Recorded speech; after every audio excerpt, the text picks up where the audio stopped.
Right. Welcome to the boardroom. Let's dive straight into this explainer. Today, we aren't just looking at a syllabus, and we certainly aren't just flipping through textbook pages. No, we are conducting an elite, C-suite grade executive briefing. I want you to completely shift your mindset right now. Step into the role of a managing director. From this moment on, every single exam response you write is going to be treated as a high-stakes, multi-million-dollar business proposal pitched directly to the Cambridge Board of Examiners. We are running a meticulous audit on the paper 4 mark scheme for the 1617 Painstaking assessment in Cambridge AS and A-Level Arabic 9680. My job today, as your training director, is to train you to strip away all those weak, descriptive liabilities in your writing. You know the ones, the fluffy sentences that sound smart but actually say nothing. We are going to replace them with bulletproof structural frameworks, precise data analytics, and corporate-level evaluative reasoning. Because look, if you want that top-band valuation, that A-star asset rating, you absolutely have to start thinking, structuring, and executing like a C-suite executive. So grab your notes, get focused, and let's get to work. 15%. I really need you to internalize this single metric before we go any further. Mastering this highly specific, painstaking mark scheme accounts for approximately 15% of your total marks in Paper 2 of Arabic 9680. Now, you might be thinking, well, 15% doesn't sound like the whole entire test. But let's put that into perspective. In the corporate world, a 15% profit margin is literally the difference between a global market leader and a bankrupt entity closing its doors. In your exams, this exact 15% is the precise threshold that separates your standard average candidates from the elite top-tier scholars. It's what we call the margin of executive alpha. We aren't here today to casually review definitions. We are here to secure that 15% return on investment by perfectly aligning your analytical output with strict Cambridge regulatory compliance. That 15% is sitting on the table, and we are going to claim it. To secure that valuation, our executive briefing agenda today is going to follow 4 completely non-negotiable phases. First, core assessment architecture. Second, technical standard operating procedures. Third, spotting critical liabilities. And finally, the executive evaluation strategy. Let's move right into phase 1, the core assessment architecture. Okay, so you simply cannot build a $1 million skyscraper on a weak, crumbly foundation.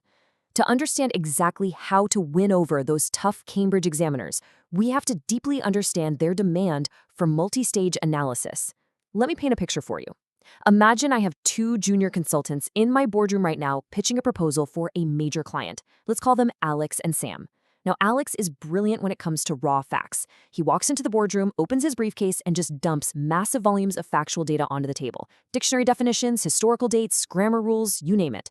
But here's the problem. He completely fails to evaluate the actual market risks. He provides zero evaluation of what that data means. Then, on the other side of the table, there's Sam. Sam is a fast speaker. Sam pitches these brilliant, highly creative concepts and massive high-level ideas, but there's a huge catch. Sam lacks any hard asset backing, no specific textbook case studies, no formulas, no structural rigor to back up the big ideas. Now, acting as the managing director, the Cambridge examiner will look at both of these proposals and reject them instantly. Denied. Why? Because neither Alex nor Sam utilized multi-stage analysis. This core concept requires the systematic evaluation of causal relationships. You can't just dump the raw data like Alex, and you definitely can't just give the creative fluff like Sam. You must define the terms precisely, show exactly how factor A directly causes factor B, and seamlessly integrate that logical chain with other areas of the syllabus. It's not just writing, it's a highly structured corporate methodology. So, how do we systematically build that methodology? We consult the Assessment Objectives Matrix. Imagine the examiners are watching a real-time data ticker tracking 3 distinct cognitive domains, or what we in the boardroom call executive actions. The first domain is knowledge and understanding. This is essentially Alex's raw data dump. You must, of course, demonstrate that you actually know the underlying facts, but that's just the baseline. The second domain is analysis. This is where you have to execute a logical breakdown of that information. You don't just state a fact and walk away. You explain exactly how it operates within the broader system. Finally, we reach the highest domain, the apex, evaluation. This is where you must firmly justify your recommendations. You weigh the evidence, you assess the liabilities and risks, and you make a definitive, authoritative judgment. Listen, a basic low-tier summary is only ever going to hit domain 1. It's cheap, but a true executive-level proposal conquers all 3 domains, moving fluidly from basic knowledge up through deep analysis and peaking at a masterful evaluation. Which brings us to a massive prime directive, pulled directly from the principal examiner reports. If you want to achieve what we call executive alpha, meaning you want to trigger the maximum possible valuation on the grading grid, you absolutely must make cross-topic connections. The examiners explicitly noted that the conceptual framework for this painstaking mark scheme heavily rewards candidates who pull in established principles from completely outside the immediate scope of the question. Think about that for a second. If the question is hyper-focused on one specific text or theme in Arabic 9680, the top-tier candidates won't just stay in that little box. They will seamlessly integrate a comparative analytical framework from a related syllabus area to bolster their argument. Why does this work so well? Because it shows a holistic, macro-level understanding of the subject matter. It proves to the Board of Examiners that you aren't just a junior employee memorizing flashcards. You are an executive managing a highly diverse, interconnected portfolio of knowledge. That covers the foundation. Let's pivot to Phase 2, Technical Standard Operating Procedures. Because having a brilliant idea is literally worthless in a boardroom if you present it scribbled on a crumpled napkin. Let's break down exactly how this translates into what we call the method mark workflow. Listen closely to this. Cambridge examiners award method marks. They will literally pay you out in points for proving your analytical workflow on paper, sometimes even if your final conclusion is slightly off. We're talking about a rigorous 5-step systematic processing sequence. Step 1. Identify the key elements from the stimulus materials. Deconstruct the prompt like a contract. Step 2. Apply the relevant principles. Select the absolute correct analytical framework for the job. Step 3. Execute the analysis. Now, this requires crystal clear working. You must show the steps of your logic transparently, leaving a perfect, unquestionable audit trail for the examiner to follow. Step 4. Verify your results. Do a sanity check for reasonableness. Does your argument actually make logical sense in the real world? Step 5. Present it in the appropriate format. I want you to imagine Alex and Sam backstage right now, desperately trying to merge their assets to create the ultimate joint venture answer paragraph. Alex is stubbornly trying to overload the opening sentence with dense technical dictionary definitions. He's saying we need to define everything first. But Sam is fighting back, realizing the clock is ticking. Sam says, no, we have to pivot immediately into an analytical counterargument framework to maximize our return on investment. They are debating the workflow. But here's the absolute truth they both need to realize. If you skip step 3, if you skip showing your clear working and just aggressively jump to the conclusion, you immediately lose the method marks. The board wants to see how you think, not just what you think.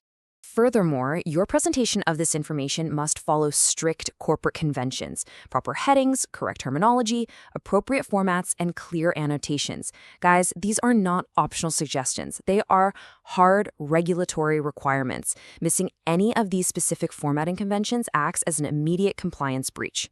Imagine our fast-talking junior consultant Sam pitching a breathtaking financial model to a room of investors, but he's using the wrong currency symbols and hasn't used a single paragraph break on his slides.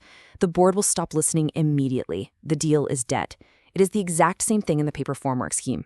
If you fail to use the precise, high-level academic terminology expected at the AS and A-level tier, the overall valuation of your pitch drops instantly, regardless of how genius the underlying idea might be. You have to look and sound the part. Let's move into Phase 3, Spotting Critical Liabilities. It is time for a risk management audit. We need to purge these high-risk liabilities from your asset portfolio right this second. Consider this an official executive alert straight from the principal examiner reports. Here are the top 3 critical flaws that consistently crash student valuations. Number 1, confusing cause and effect. This happens when your multi-stage analysis completely breaks down and you misidentify the actual catalyst in a scenario. You blame the symptom, not the disease. Number 2, forgetting to check format and presentation, which we just covered extensively. But the third warning? This is the most lethal liability of all, providing generic answers lacking specific context. Let's go back to our data-heavy consultant, Alex. Let's say Alex stays up all night and memorizes a perfectly written textbook paragraph about a specific Arabic linguistic framework. He goes into the exam room, sees a vaguely related keyword in the prompt, and just blindly pastes that pre-memorized paragraph onto the page. Sure, it's factually correct in a vacuum, but it has absolutely zero connection to the highly specific, nuanced scenario provided in the actual exam question. Before we see if this kind of response can secure a top band valuation, I need to make sure your personal academic assets are properly managed. Subscribe to Ace the Exams right now at handle Ace the Exams and turn on all notifications. No matter if your focus is Cambridge IGCSE, O-Levels, AS, or A-Levels, this channel is your weekly guaranteed board seat to secure elite grades. Okay, back to the audit. What Alex just did is known in the boardroom as the liability exploit. Unlinked context breaches compliance. Listen to me carefully. If your answer could theoretically apply to 5 different exam questions, it is a generic, low-value asset. It's junk bonds. You must link every single data point directly to the given scenario. Every single sentence you write must explicitly service the exact context provided in the question. So what happens when Alex and Sam hit a structural roadblock mid-paragraph and their evidence beam loses market compliance? I step in as the managing director with a structural power-up template to reboot their valuation. We use the PO framework: point, evidence, explain, link. We sit down and rewrite their failing paragraph line by line out loud. Alex provides the point and evidence, Sam provides the explanation.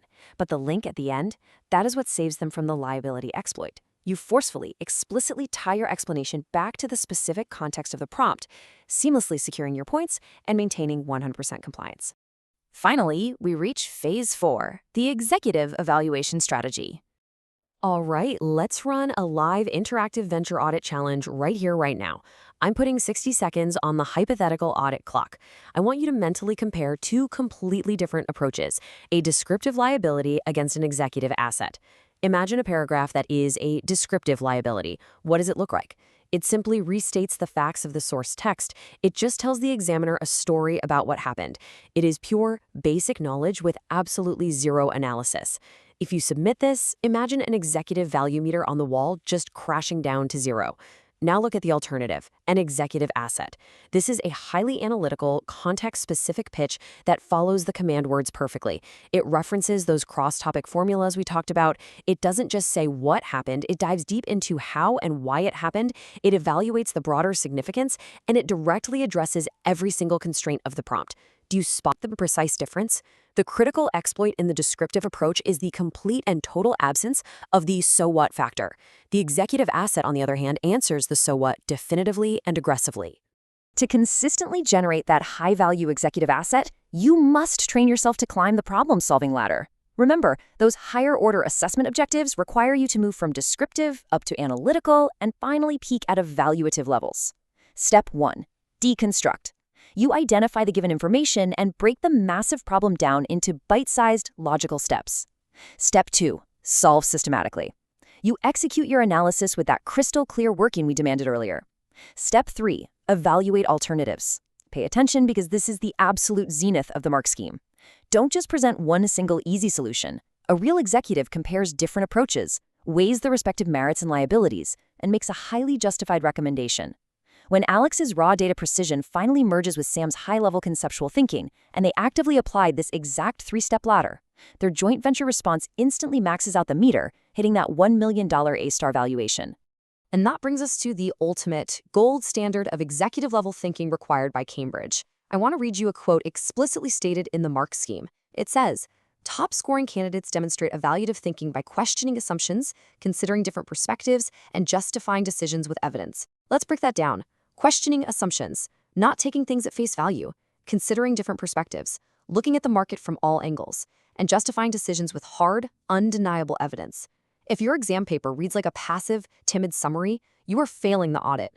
You must take an active, authoritative stance. In that exam hall, you aren't just a student. You are the lead consultant delivering a final, definitive verdict to the board of directors. So let's distill this entire boardroom session down into 3 core corporate pillars you need to take away. 1. The due diligence scan, which is decoding the prompt. 2. The resource allocation matrix, which is managing your time and data efficiently. And 3. The final compliance audit, which is your ultimate review checklist to ensure you've hit every metric. That is exactly how you secure the deal and hit the highest grading band in Cambridge 9680. But let me leave you with one final provocative thought. When you walk through the doors into your next exam, are you just going to dump raw data onto the page and hope for the best like a junior employee? Or are you ready to pitch a bulletproof analysis like a true C-suite executive? The choice is yours. Ensure your assets are secured, subscribe to ACE Exams, enable that notification bell for our weekly board sessions, and drop a comment below right now stating your target grade, your qualification tier, and your subject. Class dismissed. I'll see you in the next briefing.